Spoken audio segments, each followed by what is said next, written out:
नमस्कार, मैं हूं युगल किशोर और आप देख रहे हैं SP24/7। आजादी के अमृत महोत्सव पर केंद्रीय सड़क परिवहन और राज्य मंत्री नितिन गडकरी के आह्वान पर देश भर में रिकॉर्ड पौधारोपण अभियान चलाया गया है। NHAI के माध्यम से चलाए गए इस महाअभियान में देश भर में 17 लाख पौधे रोपे गए। हिमाचल प्रदेश में इस अभियान के तहत 6000 पौधों का पौधारोपण किया गया। NHAI मंडी विंग के द्वारा कीरतपुर से लेकर मनाली तक 3000 पौधे रोपे गए। NHAI के मंडी विंग के पौधारोपण महाअभियान का शुभारंभ ADM मंडी अश्वनी कुमार ने नगर निगम मंडी के तहत आने वाले बहना वार्ड से किया। इस मौके पर NHAI के प्रोजेक्ट डायरेक्टर वरुण चारी विशेष रूप से मौजूद रहे। पौधारोपण कार्यक्रम के दौरान NHAI और 4 लेन निर्माण में लगी KMC कंस्ट्रक्शन कंपनी के कर्मचारियों के द्वारा 1000 पौधे रोपे गए। इस अवसर पर ADM मंडी अश्वनी कुमार ने कहा कि आजादी के अमृत महोत्सव पर वर्ल्ड रिकॉर्ड बनाने के लिए पूरे देश भर में NHAI के द्वारा लाखों पौधे रोपित किए जा रहे हैं। पृथ्वी को प्रदूषण मुक्त करने के लिए पेड़ अपनी अहम भूमिका निभाते हैं। उन्होंने कहा कि पौधों की संख्या को पौधारोपण करके बढ़ाया जा सकता है। पर्यावरण को साफ और स्वच्छ रखने के लिए हर व्यक्ति को पौधारोपण अवश्य करना चाहिए।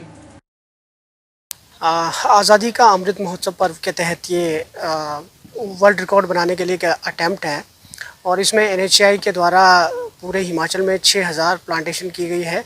इस यूनिट के तहत 3000 की प्लांटेशन की गई है और जिस साइट पर हम अभी यहाँ गुटकर के पास हैं यहाँ 1000 प्लांटेशन की जा रही है। ये एक तरह से संदेश है कि हमें जो है वो एनवायरनमेंट के प्रति जो है जागरूक रहना है।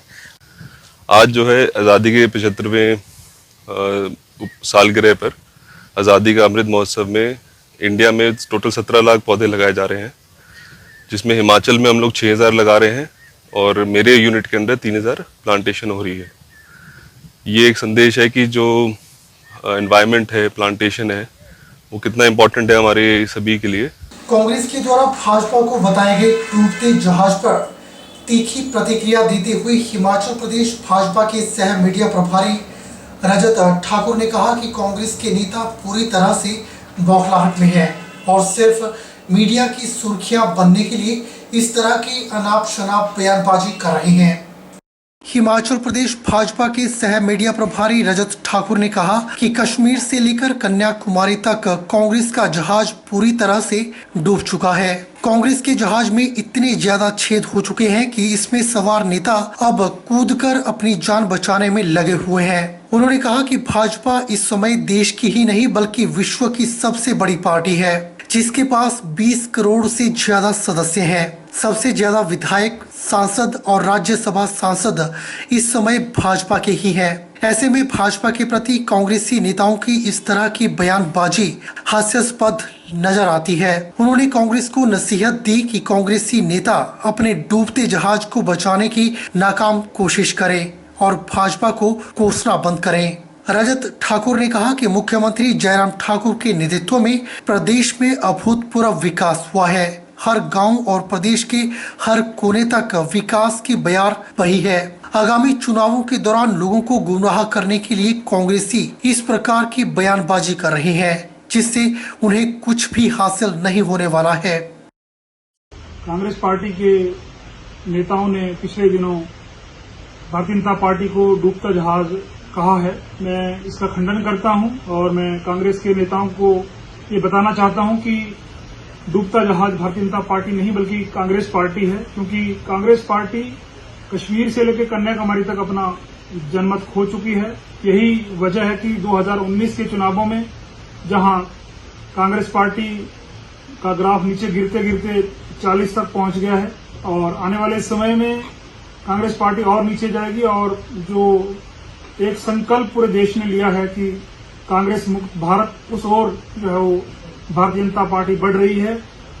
डूबता जहाज कांग्रेस पार्टी है, क्योंकि कांग्रेस पार्टी के जहाज में इतने छेद हो चुके हैं कि लोग जो है वो बाहर आकर के जो अपनी जान बचाने के लिए आतुर हैं और भारतीय जनता पार्टी पूरे देश की ही नहीं बल्कि विश्व की सबसे बड़ी पार्टी है, जिसकी 20 करोड़ की सदस्यता है और पूरे देश में सबसे ज्यादा विधायक हैं, सबसे ज्यादा MP हैं, सबसे ज्यादा राज्यसभा के सदस्य हैं।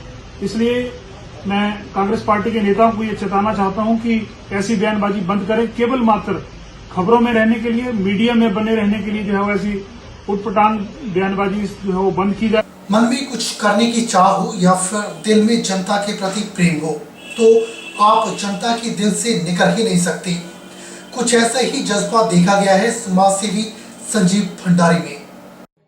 संजीव भंडारी वो शख्सियत हैं जिन्होंने अपने कार्यों से लोगों के दिल को जीता।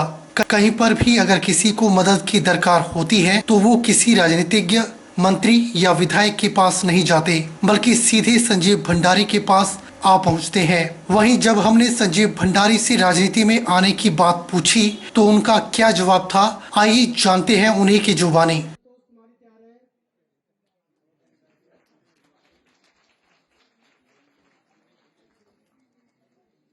मैं आपके माध्यम से जनता को आज ये बताना चाहता हूँ कि मैं जनता की सेवा के लिए आया हूँ। मैं समाज सेवक हूँ, तो मैं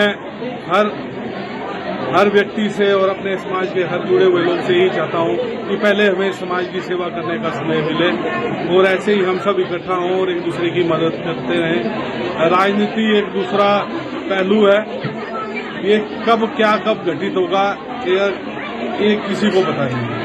तो मैं पहले तो समाज का एक सेवक हूँ, तो मैं सेवक के रूप में अपने लोगों के बीच में रहूँ और इनकी इच्छाओं को पूरा करूँ। लोगों की इच्छाएं तो यही है कि आपको विधायक के रूप में देखें। जैसे इच्छाएं तो लोगों की बड़ी होती है, और अब जैसे मंजूर होगा उसी करवट पे लोगों का सहयोग मांगेंगे।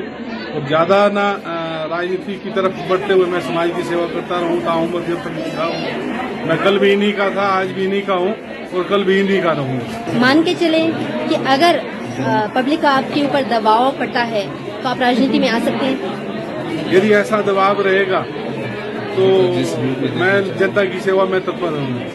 तो सुना आपने क्या कहा संजीव भंडारी ने। उनका सीधा सीधा ये कहना था कि अगर जनता जो उनके दिल में बसती है वो चाहेगी और जनता के द्वारा उनके ऊपर दबाव बनाया जाएगा तो फिर वो राजनीति में आने की सोच सकते हैं। वहीं भंडारी ने मातृशक्ति और आज के युवा जो नशे की लत में संलिप्त होते जा रहे हैं उनसे आग्रह किया कि नशे जैसी गंदी कुरीतियों से दूर रहें और जिंदगी को बचाएं।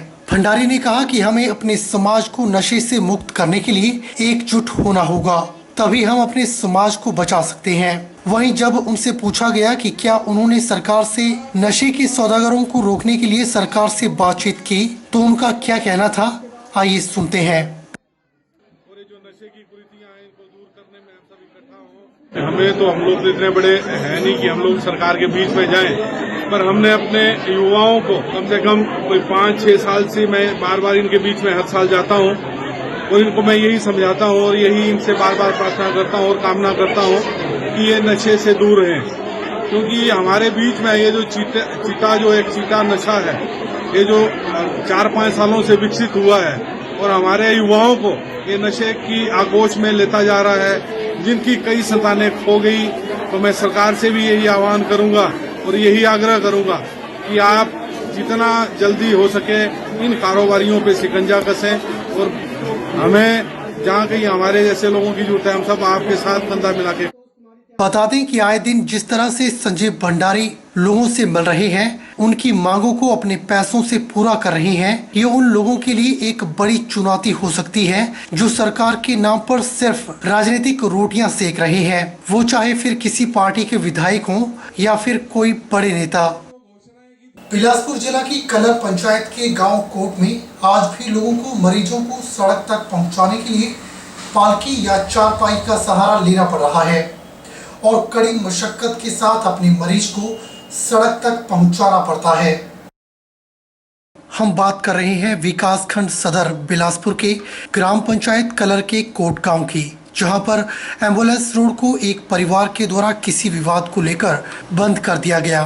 तो वहीं ग्रामीणों का कहना है कि जिस व्यक्ति के द्वारा सड़क को बंद किया गया है उसका खुद का मकान सरकारी जमीन पर बना हुआ है, जिसकी वजह से ग्रामीणों को मरीजों को पालकी में उठाकर सड़क तक काफी समस्याओं का सामना करके पहुंचाना पड़ता है। वहीं एक मामले का वीडियो भी सामने आया है जिसमें एक वयोवृद्ध महिला को उसकी बहू के द्वारा पालकी में डालकर कंधे पर उठाकर घर से मुख्य सड़क तक तथा मुख्य सड़क से घर तक ले जाया जा रहा है। आज के इस दौर में ये शर्मनाक है कि सरकार और प्रशासन को बार बार लिखित रूप से देने के बावजूद न तो नाजायज कब्जा हटाया गया और न ही एम्बुलेंस सड़क मार्ग को अभी तक खुलवाया गया है। बुलेटिन में फिलहाल वक्त हो चला है एक छोटे से ब्रेक का। ब्रेक के बाद तुरंत हाजिर होते हैं।